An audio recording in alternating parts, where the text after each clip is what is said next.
Она не от меня спряталась, All right. она от всех спряталась. It was funny. Дуся. Where's Дуся? Дусе болела голова. Lucia had a headache. She did. All right. Alcohol misuse has the potential to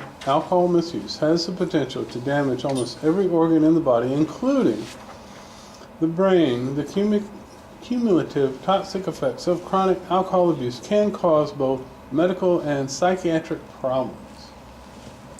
Алкогольное неправильное потребление может вызвать вред во всем организме, вызвать сбои, какие-то нарушения, как во всем организме, так и в головном мозге.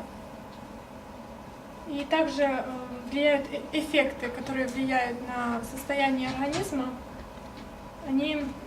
Эффекты от хронического алкоголизма, они могут спровоцировать как медицинские, так и психиатрические проблемы.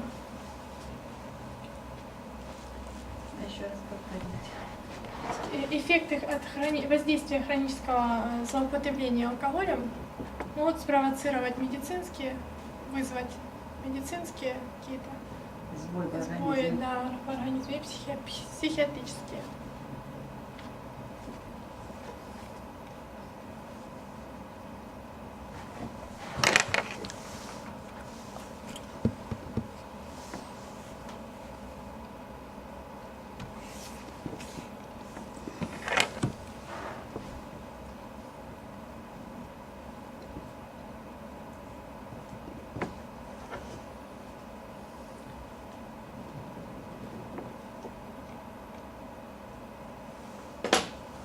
Okay. Physical effects of alcohol abuse. Long-term alcohol abuse can cause a number of physical symptoms, including cirrhosis of the liver, pancreatitis, epilepsy, polyneuropathy, alcohol dementia, heart disease, nutritional deficiencies, peptic ulcers, and sexual dysfunction can eventually be fatal. Так, физические эффекты воздействия злоупотребления алкоголем, физическое влияние. Злоупотребление алкоголем. Долгосрочное злоупотребление алкоголем может вызвать множество физических симптомов. Долгосрочное злоупотребление алкоголем может вызвать множество физических симптомов, включающих цирроз печени,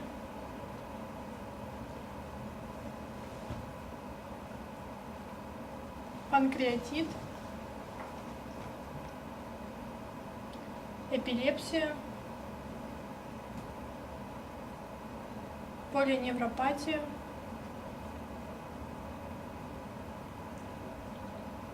Еще чего? Эпилепсия? эпилепсию, полиневропатию. Что это было? They would like to know about polyneuropathy. Oh, I was getting up just for that. Do you have that definition?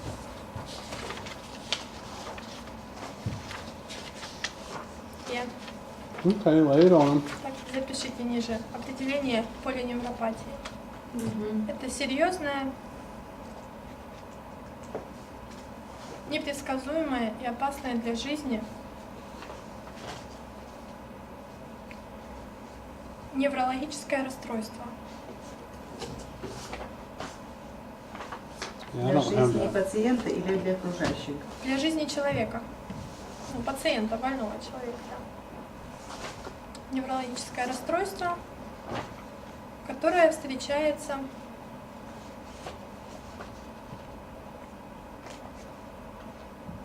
когда происходит сбой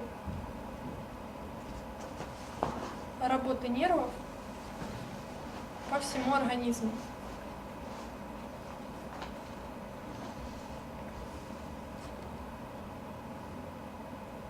По всему организму одновременно.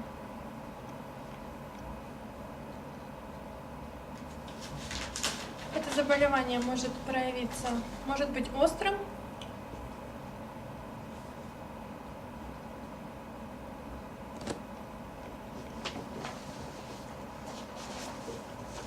появиться внезапно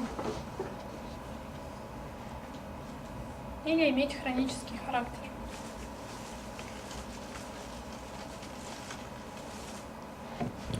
Проявляться в течение длительного времени.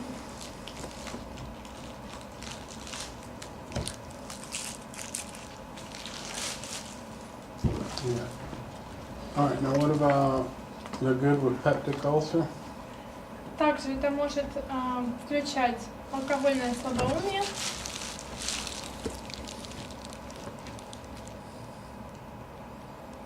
Peptic ulcer, they know. сердечные заболевания, Может включать какое слабоумие? алкогольное слабоумие, alcoholic dementia.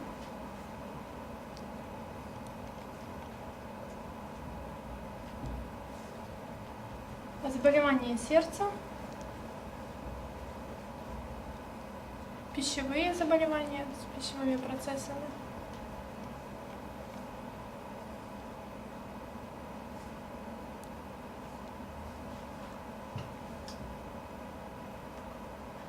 язвенные болезни,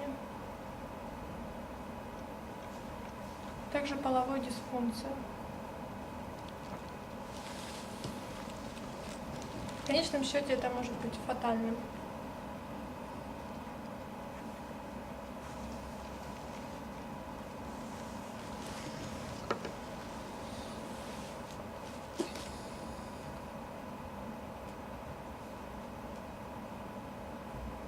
Significant alcohol intake produces changes in the brain structure and chemistry.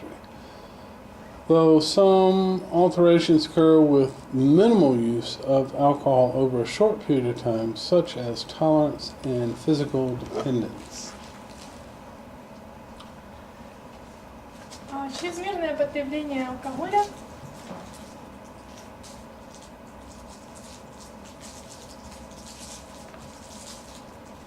может вызвать изменения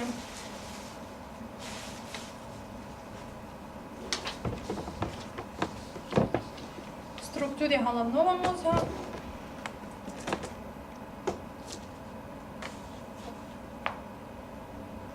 в химическом составе,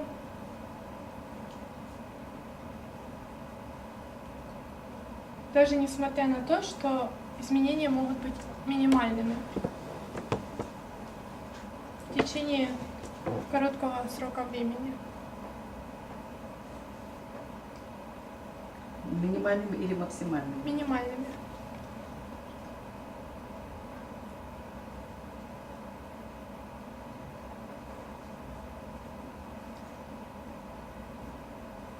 К примеру, могут быть переносимость алкогольная или физическая зависимость.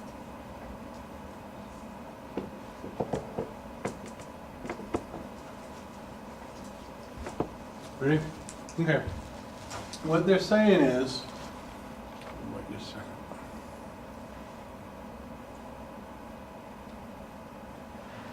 All right, what they're saying is significant alcohol can produce some changes in the brain structure and chemistry, but minimal use over a short amount of time can also produce tolerance and physical dependence. То есть чрезмерное потребление алкоголя может вызвать различные изменения как в коре головного мозга, так и в химическом составе, но также существует минимальное потребление за определенный короткий промежуток времени, который может вызвать как переносимость выработать, либо физическую зависимость человека. Вызвать физическую зависимость. Okay, here's a couple of pictures of a brain. Это две фотографии головного мозга. You got a normal 43-year-old person, and you got an alcoholic 43-year-old person. То есть здесь вы видите две фотографии головного мозга. Нормального человека, здорового, которому 43 года, и человека That's about as good as it's going to get. I'm going to turn the lights off for just a second.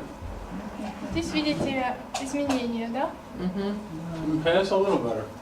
But you see areas like this, where it's dark, areas like this, Spaces. this, yeah, areas like Это this, всё where it's вот, dark, да. these Да. spaces. Можно? Да, пожалуйста. And then you see how much more matter there is here and here. Видите, насколько This больше is, в this первом is случае, normal, that's alcoholic. в первом случае вещество And you see жидкости, белая жидкость, серого There's вещества, stuff missing here, белого. here, there's stuff missing. See, you've Пропуски, got да?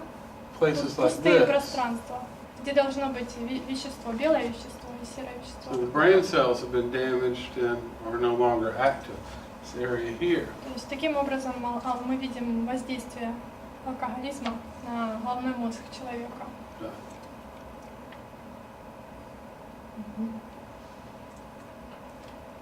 Как бы поедается серая масса, да? Eat, it's a good way to put it. Eat, kind of is a good way to put it. It's not exactly accurate, but yeah, that's kind of another way to put it. Да? Okay. All right. Ясно. Now, physical effects of alcohol abuse. Another physical effect includes an increased risk of developing cardiovascular disease, malabsorption, alcohol liver disease, and cancer. Damage to the central nervous system and peripheral nervous systems can occur from sustained alcohol consumption. Существуют также другие физические эффекты, которые включают увеличенный риск развития сердечно-сосудистых заболеваний. Еще раз. Существуют другие физические эффекты, которые оказывают свое влияние на развитие сердечно-сосудистых заболеваний.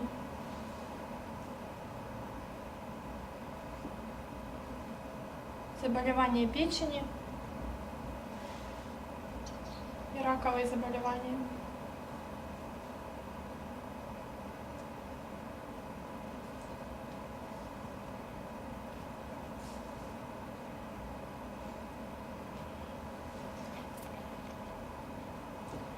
Повреждение центральной нервной системы и периферической нервной системы.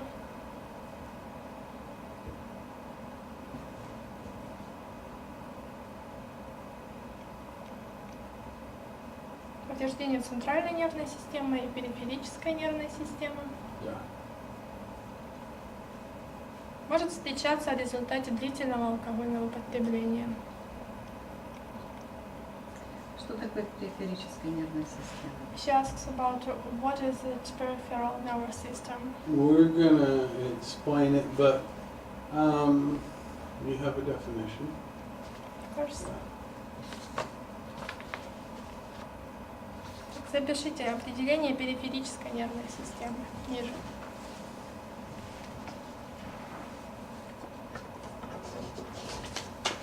Check. Read it Please. in English. You're gonna read it in English? I need it. You need it in English? Okay, hang on. That alarms me. То есть повреждение центральной нервной системы. Peripheral nervous system, PNS, is part of the nervous system that consists of the nerves and ganglia outside of the brain and spinal cord. The main function of the PNS is to connect the central nervous system, CNS, to the limbs and organs, essentially serving as a communications relay, going back and forth between the brain and extremities. Unlike the central nervous system, the PNS is not protected by bone or spine and skull, or by blood-brain barrier, leaving it exposed to toxins and mechanical injuries. So it's the nerves throughout your body that's not contained within your skull and within your spinal column. And the damage, go ahead, I'm sorry. Запишите определение периферической нервной системы. Это часть нервной системы,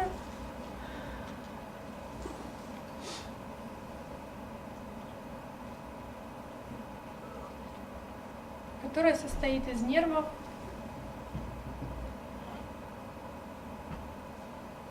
и ганглий. Ганглий. Ганглии. Из чего? Из нервов и ганглий, специальных веществ. Ганглий. Ганглии. за пределами головного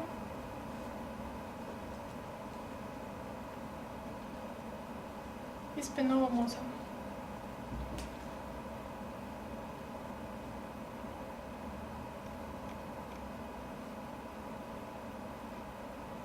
Примерно. Можно показать это на этом, нет? Гангли? Или что вы имеете в виду? Головного мозга и спинного мозга на этих, да. Нельзя было показать на... She asks about examples of the gangles. Yeah, I knew she was going to do that. I'll give you brain diagram stuff tomorrow, which will have that in it. I'll show you that. Anyway, just make a note that we need to come back to that. Вы там Actually, you do it and I'll do it. сделайте заметку, завтра вернетесь к этому. Yeah, because I'd rather show you a picture. Копировать будем, И он- как мне подготовить. И он покажет вам некоторые графики, диаграммы и примеры этого, что вы видели. Yeah. И главная функция этой периферической нервной системы является то, что она как соединение центральной нервной системы с конечностями, другими органами. Ну, говорят, уже ясно, где нарушение. Главной функцией Ее главная функция является как соединение. То есть она соединяет центральную нервную систему и конечности. тише. И, конечно, И конечности, и органы в организме человека. Okay. We're good? All right. Here's a healthy liver and one with cirrhosis. Так сейчас вы можете увидеть, как здоровая фотографии здоровой печени и печень, которая имеет заболевание цирроз печени. Да. All right. но печень имеет свойство восстанавливаться, да? Ты что, смеешься?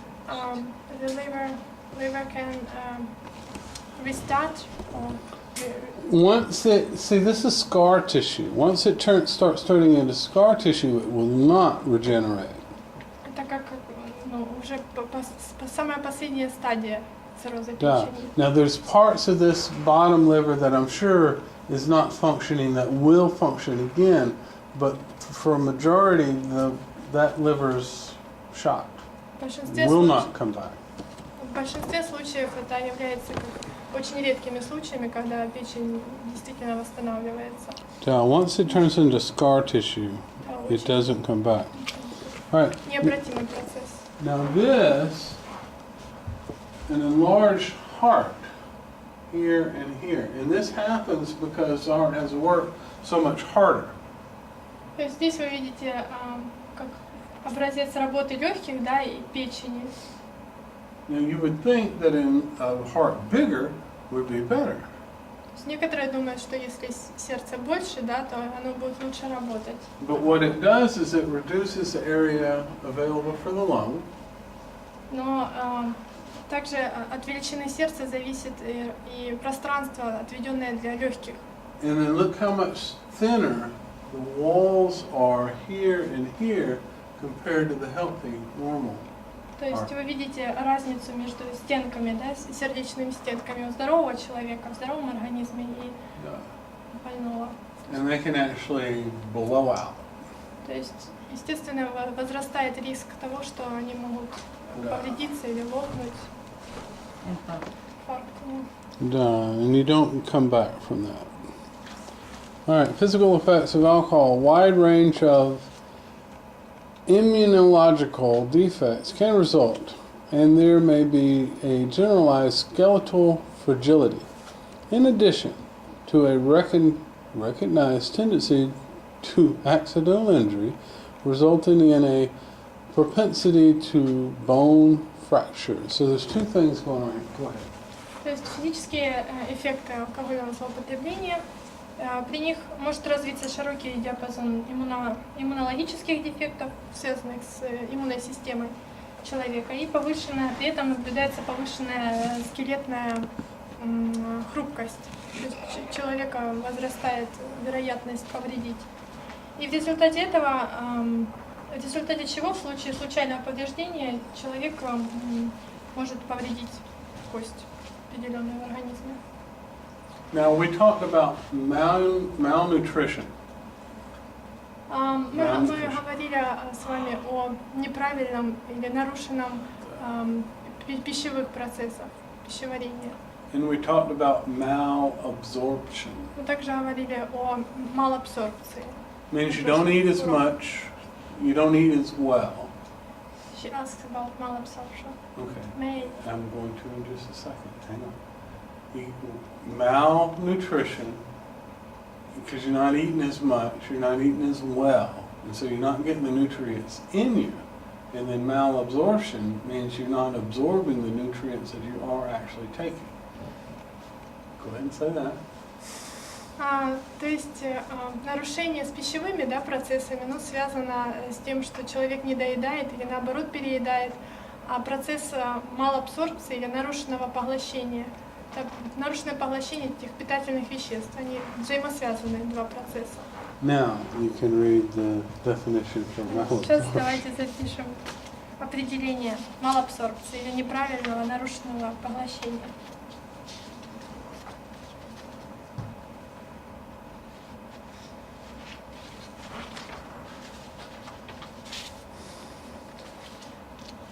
Так, малабсорбция это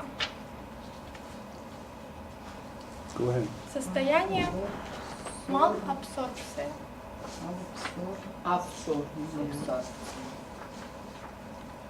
Это состояние, которое появляется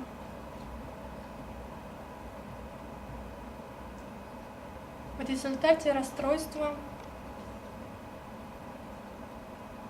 процессов поглощения питательных веществ.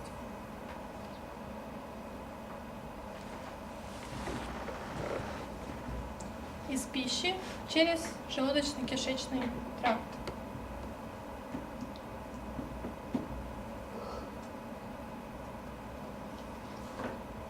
То есть такое нарушение может произойти как один раз, так и повторяться многократно.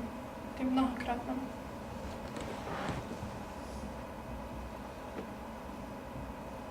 Это может привести к недоеданию и возникновению множества других нарушений.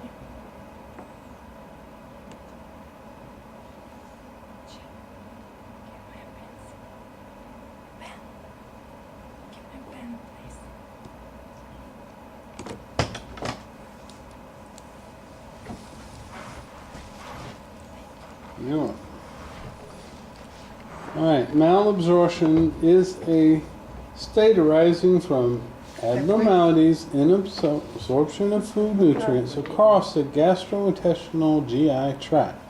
Impairment can be of single or multiple nutrients depending upon the abnormality. This may lead to malnutrition and a variety of anemias. She had a question. Такой сбой может привести к тому, что человек начинает злоупотреблять пищей и расти. So this disturbance can lead to when person begin to abuse some food, and it can. It can, but what it's probably going to be is they're going to not crave food. They're not going to want to eat. То есть человек не по желанию ест еду, принимает пищу. Да. As opposed to craving nutrients and calories and things like that, they're probably just going to crave alcohol. Человеку нужно потреблять определенную пищу, чтобы вырабатывать определенные питательные вещества в организме. Это и сбой, неправильный обмен веществ. It's some wrong change of some substances. Нарушается обмен веществ в организме. Change of some substance. Now, what it amounts to is that the person can't absorb nutrients the way that a normal body. The person can't absorb nutrients the way that a normal body would, and it leads to bad nutrition. They may be eating the right things, they're probably not, but they may be eating the right things, but the body can no longer absorb them.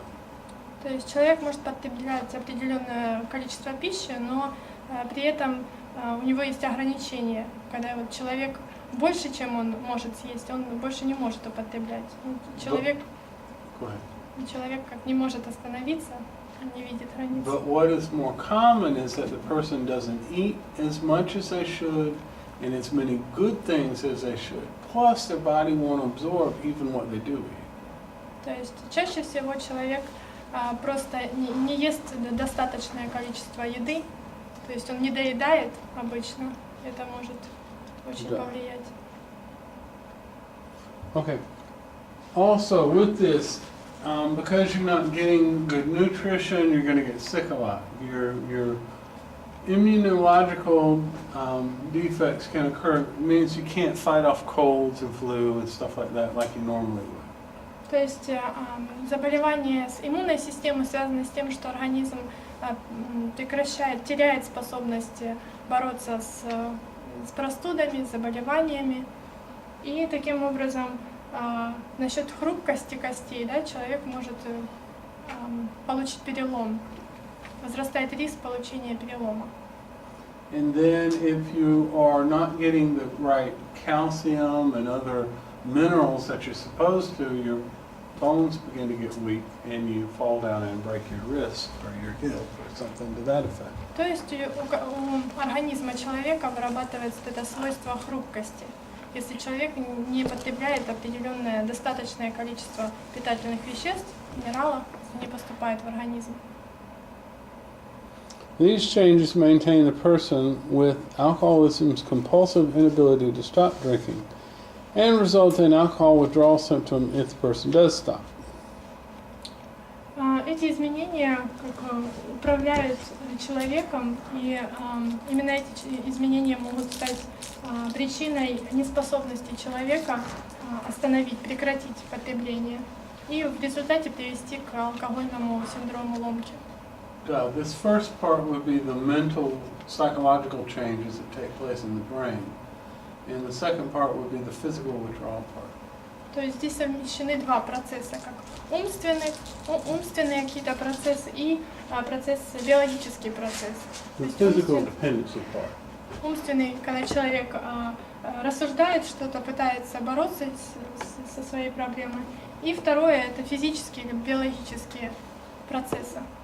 Вот, насчет алкогольного синдрома ломки.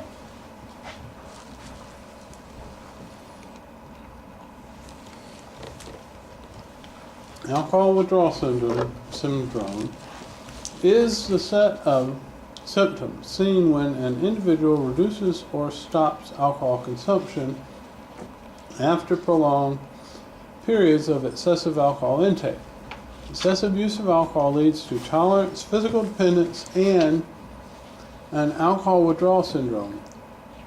The withdrawal syndrome is largely due to the central nervous system being in a hyper-excitable state. It's a definition, yeah? Hyper-excitable? No, alcohol withdrawal. Да. Запишите определение. Алкогольный абстинентный синдром. Или синдром ломки. Мне кажется, писали уже. Yeah, I have written this. Mm-hmm. Ну, то есть можете вспомнить, что Да. я хочу напомнить, что это набор симптомов, которые наблюдаются у человека, который уменьшает потребление алкоголя. What I want to talk about is this hyper-excitable state. То, что Чип хочет с вами обсудить, это гипервозбужденное состояние человека. What were you trying to say just a second ago? About definition of What about it? Мы не писали. They haven't written definition. Okay. Вы не писали абстинентный синдром, да? Ну, да, мы не писали. Ну, запишите, что это набор симптомов, которые наблюдаются у человека. Алкогольный абстинентный синдром. Набор симптомов, наблюдающихся у человека.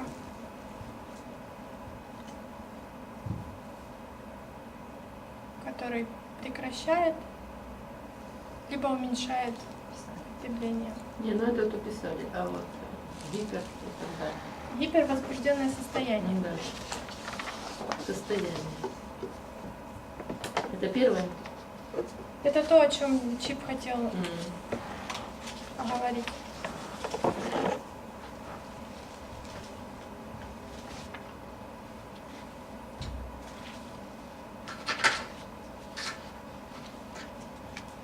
I have no definition about hyperexcitable. No, I'm going to explain. I'm going to explain what that means.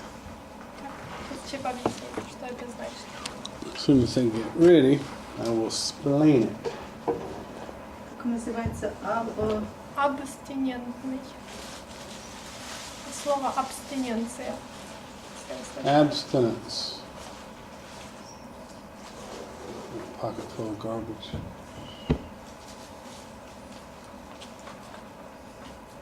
Evidence of my toffee addiction.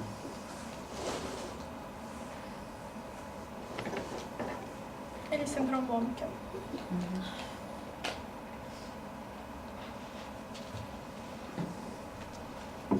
Okay. Hyperexcitability. Remember that alcohol is a suppressant, a depressant. Вспомните, что Чип вам говорил, что алкоголь это как депрессант. And your body gets used to having this depressant in its system. То есть It makes everything slow. человека как появляется нужда, да, потреблять для того, чтобы как-то успокоиться, прийти в себя, Погасить стресс. да, Да. погасить стресс. And it learns to compensate, so it can act normally even though this depressant is inside it. То есть человек обычно как не видит норму, да, он потребляет, и для него это является нормальным. И он как бы затрудняется вот остановиться в этом. So when you remove the depressant, now you're excited. Remove. When you remove the depressant, now you're excited. То есть когда у When the человека depressant is gone, когда у человека нет, да, этого алкоголя, он не потребляет, то есть у него какое-то гипервозбужденное состояние, напряженное, Да. взвинченное. that's То есть hyperexcitability. это именно гипервозбужденное состояние таким образом. You're welcome. You may. Just right now, I see you have a drinking problem. You go ahead. I can't. I'm looking at you. You're so, a little bit back. Put it right there. All right. Now. Shh. Delirium tremors. DTs. The Latin word delirium tremors is Latin for shaking frenzy, also referred to as the DTs, the horrors, or the shakes.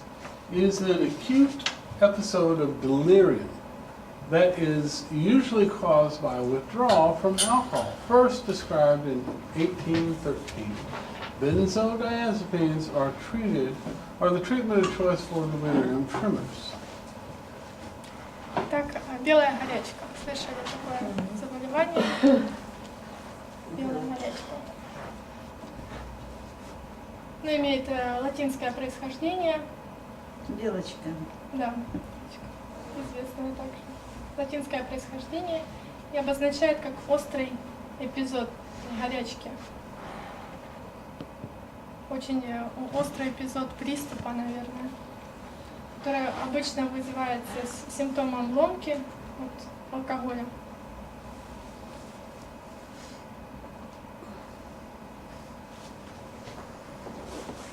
И впервые он был описан, это заболевание впервые было описано в 1813 году.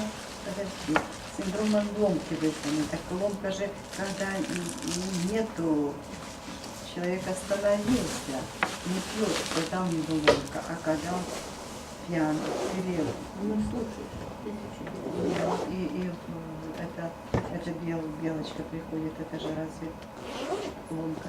She asks about withdrawal, how it is connected with Это the останавливается, и delirium пьет, tremens. он ломает. It's one of the symptoms. Delirium tremors are a symptom of withdrawals, usually caused by withdrawals. Как симптом.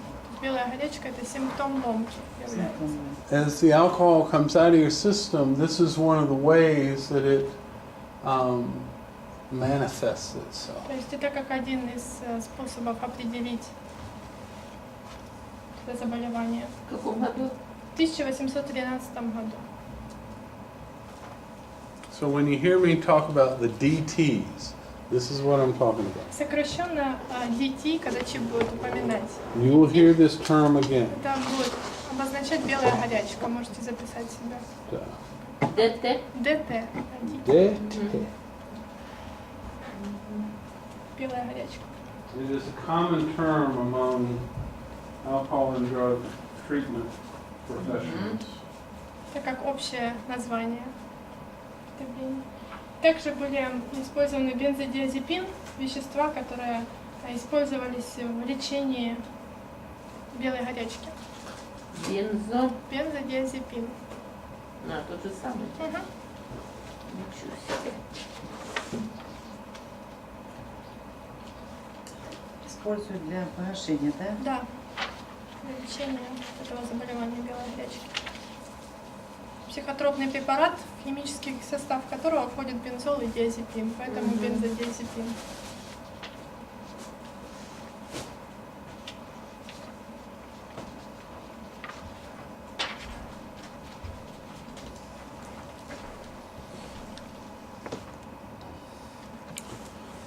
All right. Women develop long-term complications from alcohol dependency more rapidly than men do. Additionally, women have a higher mortality rate from alcoholism than men do. Так, среди женщин долгосрочные осложнения алкоголизма, они развиваются быстрее, чем у мужчин, чем в мужском организме.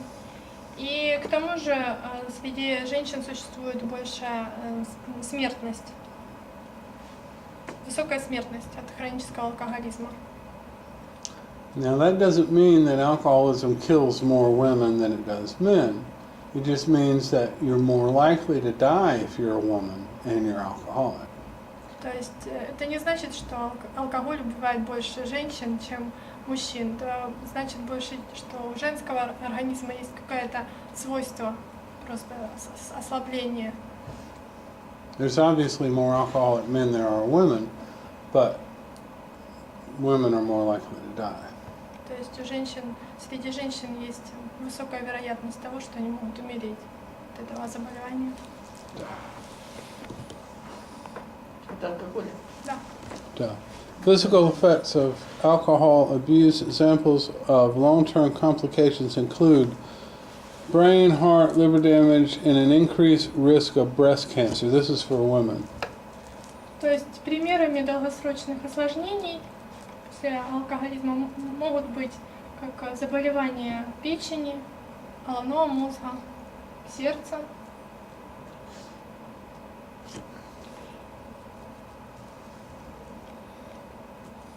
И увеличение риска заболевания рака молочной железы среди женщин.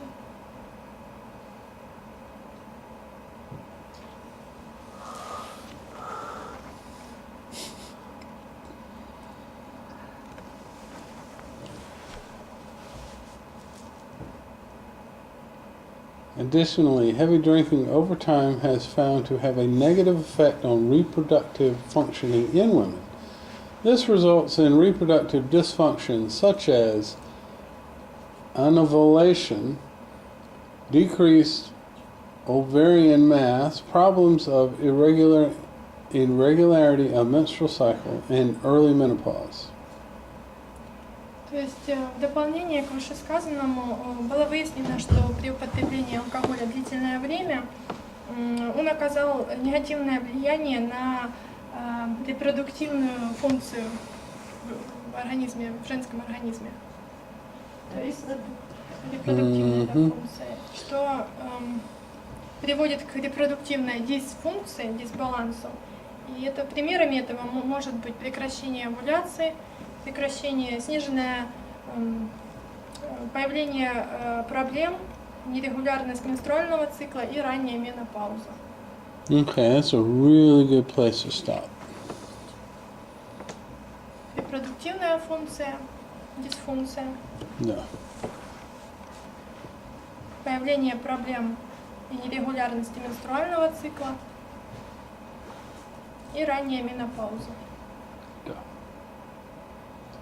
So we'll stop there, Здесь мы остановимся, пожалуй, and we're just about to start psychiatric effects. и поговорим о психиатрических Да, that's what we'll do. That's what we'll start in the на morning. следующем уроке.